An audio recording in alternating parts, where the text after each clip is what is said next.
Olá, eu sou André Anés, pastor da Igreja Batista em Quitaúna, em Osasco, e mais uma noite eu quero te convidar a meditar comigo na Palavra de Deus, meditar comigo nas Escrituras.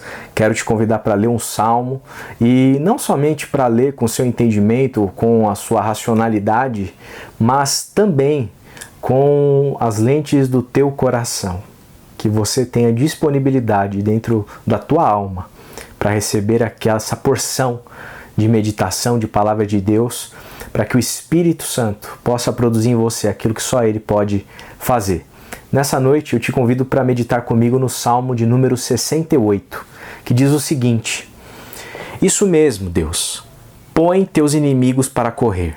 Adversários fujam para as colinas, sumam como fumaça, como uma gota de cera no fogo. Um olhar para Deus e os ímpios desaparecem. Quando os justos virem Deus em ação, eles rirão e cantarão de alegria. Cantem hinos a Deus, todo o céu cante, limpem o caminho para a vinda do cavaleiro das nuvens. Deleitem-se no eterno, aplaudam quando o virem. Pai dos órfãos e defensor das viúvas, assim é Deus em sua santa habitação. Deus constrói casas para os desabrigados e conduz os prisioneiros à liberdade, mas deixa os rebeldes apodrecerem completamente. Eu quero falar hoje sobre a experiência da imanência. Muitas vezes as pessoas, os teólogos, enfatizam, acentuam e destacam o aspecto da transcendência de Deus. Deus é o Todo-Poderoso, Deus ele não é como as meras criaturas, Deus ele está em outro lugar, em outro patamar, em outro plano. Destacam, portanto, os aspectos metafísicos de Deus, né? O Todo-Poderoso que governa tudo com uma soberania tal que nós não somos capazes nem de tocar, de alcançar.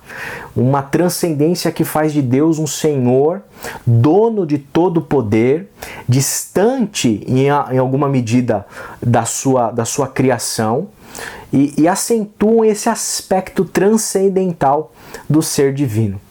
E eu não tenho dúvida de que isso é importante, isso tem o seu lugar dentro da reflexão teológica, da reflexão bíblica. Deus de fato é o Todo-Poderoso, Deus de fato tem um aspecto transcendente, porém, quando a gente trabalha esse aspecto de Deus como ser transcendental de uma maneira inadequada, desequilibrada, desarmônica, nós podemos gerar problemas graves, porque a gente vai passar a enfatizar que Deus é alguém distante do humano.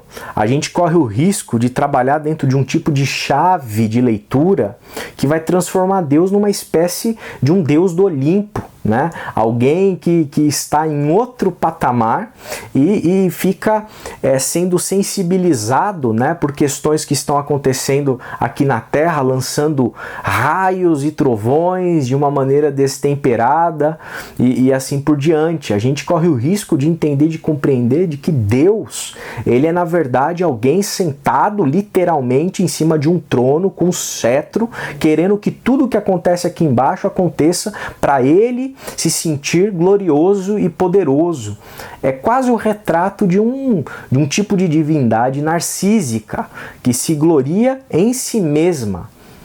E isso vai, em uma certa medida, esse acento exacerbado, inadequado e desequilibrado, vai transformar Deus numa espécie de um Senhor, de um Deus caricaturado e muito perigoso para a lógica cristã, até porque o próprio Deus ele é trindade, ele é trino, então ele habita, ele está dentro de um ambiente de pura comunhão entre as três pessoas da trindade. Mas, sem dúvida, acentuar esse aspecto em demasia, de maneira desordenada, como eu estou sinalizando, vai transformar a nossa visão para enxergarmos Deus de uma maneira que ele não é revelado nas Sagradas Escrituras.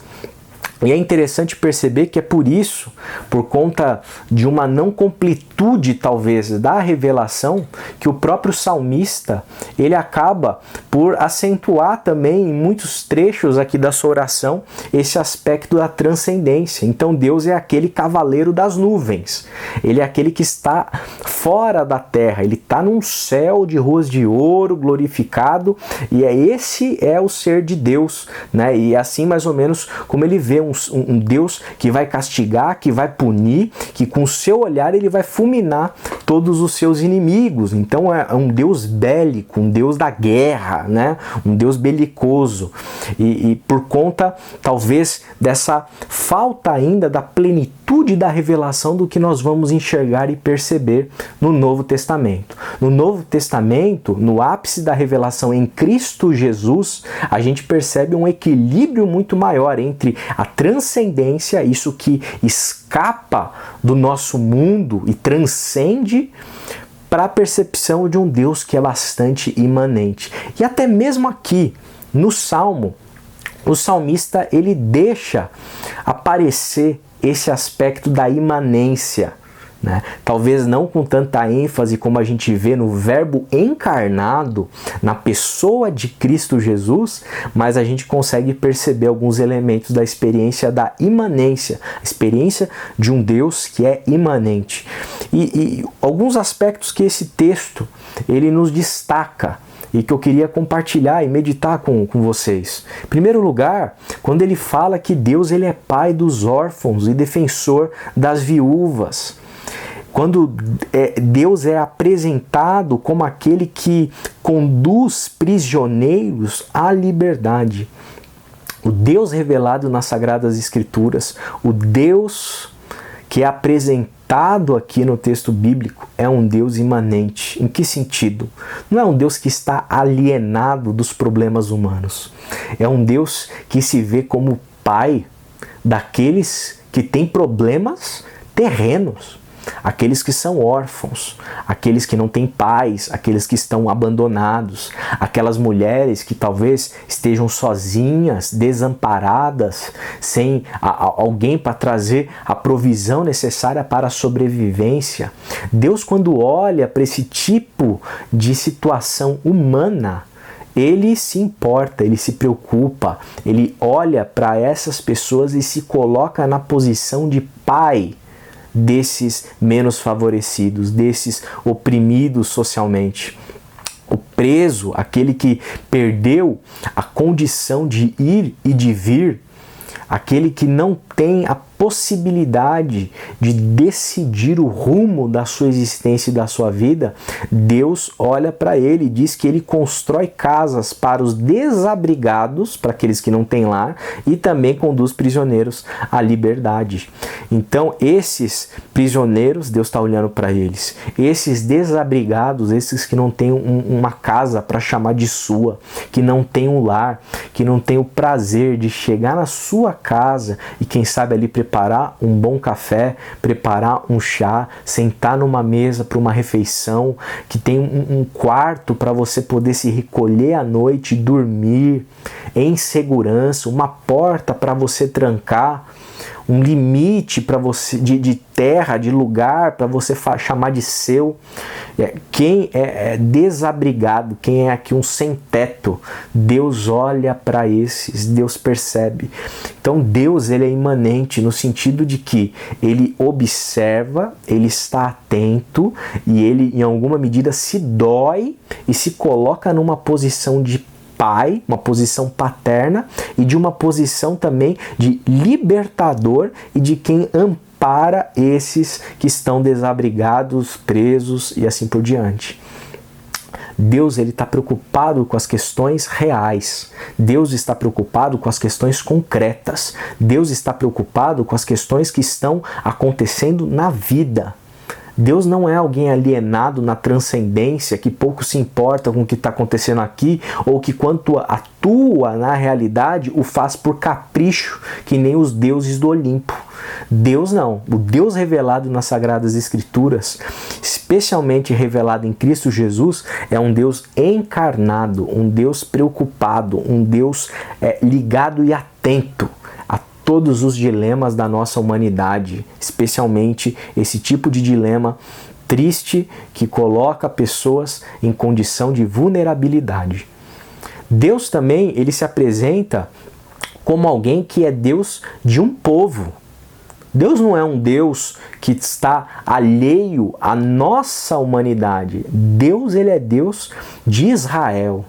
Deus habita, inclusive, a cidade de Jerusalém, né? Conforme o texto aqui, conforme a gente progride na leitura do Salmo, a gente percebe isso, que Deus escolheu na sua soberania habitar no meio do seu povo. O povo pode chamar Deus de seu Salvador, mas não como um conceito teórico de um Deus que escapa a pessoalidade, escapa as nossas sensações, escapa as nossas emoções. Um Deus que está distante somente no campo teórico, como se fosse uma espécie de um deísmo, em que Deus estivesse lá, ele deu corda no universo e foi embora. Nada disso. O Deus revelado nas Escrituras, e especialmente aqui pelo salmista, é um Deus que é Deus de um povo, é Deus de Abraão, de Isaac e de Jacó, Deus de Israel. Por isso a gente pode ter convicção de que a gente pode chamar Deus de nosso Deus, nosso Senhor, porque Ele está presente junto do seu povo. Ele não está distante, Ele não está limitado por conta do peso da sua glória. Pelo contrário, é um Deus que se faz presente. E o mais interessante de tudo, conforme a gente percebe e progride na leitura bíblica, a gente entende que Deus, para além de habitar em Jerusalém, no meio do seu povo, é um Deus que passou a habitar no ápice da revelação no coração do ser humano. É um Deus que fez morada, tabernaculou em mim e em você. É um Deus que está próximo de nós, que está dentro de nós, que está nos influenciando, que está conversando conosco, que está lidando com a nossa pessoa de uma maneira extremamente íntima, pessoal, em uma experiência verdadeira e genuína. Portanto, é uma experiência da imanência, está relacionado a um Deus que está inserido dentro da nossa vida, dentro da sua vida.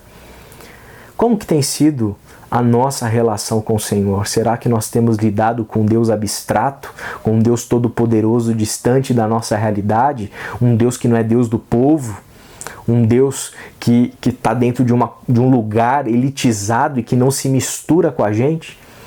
Pelo que eu percebo na revelação, na Bíblia Sagrada, o Deus que nos é revelado, nos é apresentado, é um Deus Emanuel. É um Deus conosco, é um Deus que se mistura com o seu povo, que se coloca no meio do seu povo, é um Deus que se coloca dentro da gente, que na sua soberania decidiu fazer de nós o lugar da sua habitação, fazer em nós o lugar de comunhão com o nosso espírito humano.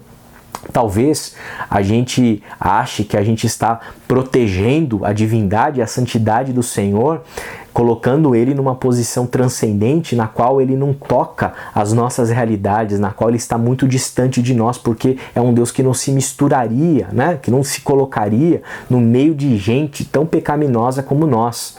E de fato somos pecaminosos, mas talvez a beleza do Deus revelado nas Escrituras seja justamente a de um Deus que se coloca muitas vezes, né, e no ápice da revelação se coloca de maneira determinante como humano. Deus é gente, Deus é Deus conosco, Deus está próximo. Não sei quais são os seus dilemas, as suas questões, os seus anseios humanos que a vida te proporciona, mas você pode ter certeza que o tipo de experiência que nós devemos ter com esse Senhor revelado na Bíblia Sagrada, revelado em Cristo Jesus, na Palavra de Deus, o tipo de espiritualidade que é fruto desse tipo de leitura é uma espiritualidade imanente, é uma experiência de Deus, de um Deus que é imanente, que você possa perceber que Deus está muito mais próximo de você do que você imagina. Basta termos olhos atentos, olhos abertos para perceber Deus agindo na nossa realidade, agindo na nossa vida, agindo no nosso cotidiano, no nosso dia a dia, na nossa existência e na nossa vida. Deus está próximo, Deus não está longe. E que Deus, que o Espírito Santo do Senhor nos dê olhos para perceber essa realidade. Te convido a orar comigo. Pai, obrigado por essa noite, obrigado por essa meditação. Que o Senhor nos dê esses olhos para perceber que o Senhor está aqui, que o Senhor está em nós, que o Senhor está próximo, que o Senhor não é um Deus distante, que o Senhor não é um Deus melindroso, que o Senhor não é um Deus elitizado, que o Senhor não é um Deus soberbo, que o Senhor não é um Deus arrogante, que o Senhor não advoga para si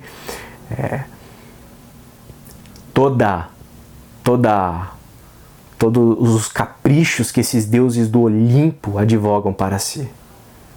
Que o Senhor nos dê olhos para perceber que o Senhor é um Deus conosco, que o Senhor está no meio de nós, que o Senhor está no meio do teu povo, que o Senhor se preocupa com os nossos problemas e que o Senhor habita em nós.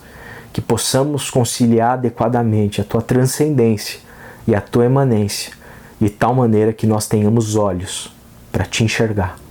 É o que eu te peço humildemente, no nome do teu Filho amado, o Verbo encarnado.